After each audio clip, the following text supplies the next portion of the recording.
নওগাঁর পত্নীতলায় নওগাঁ ২ আসনের সংসদীয় মনোনয়ন প্রত্যাশী আলহাজ খাজা নাজিবুল্লাহ চৌধুরীর নেতৃত্বে নজিপুর বাস স্ট্যান্ড সমবায় কার্যালয়ে মঙ্গলবার বিকেলে বিএনপি চেয়ারপারসন ও সাবেক প্রধানমন্ত্রী বেগম খালেদা জিয়ার দ্রুত আরোগ্য কামনায় দোয়া মাহফিল অনুষ্ঠিত হয়েছে।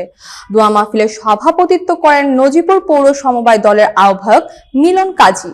প্রধান অতিথি হিসেবে উপস্থিত ছিলেন উপজেলা সমবায় দলের আহ্বায়ক এরশাদুল আলম এবং প্রধান বক্তা হিসেবে বক্তব্য দেন পত্নীতলা সমবায় দলের সদস্য সচিব তরিকুল ইসলাম।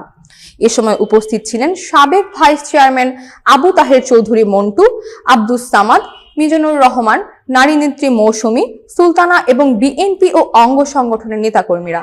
দোয়া মাহফিলে খালেদা জিয়ার দীর্ঘায়ু ও সুস্থতা কামনা করা হয়।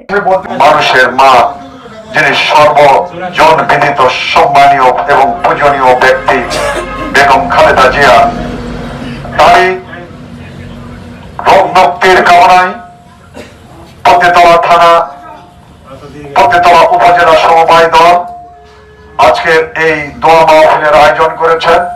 কিছুটা স্বাভাবিক না হলেও উনি কথা বলতে পেরেছেন, এজন্য আমরা আজকে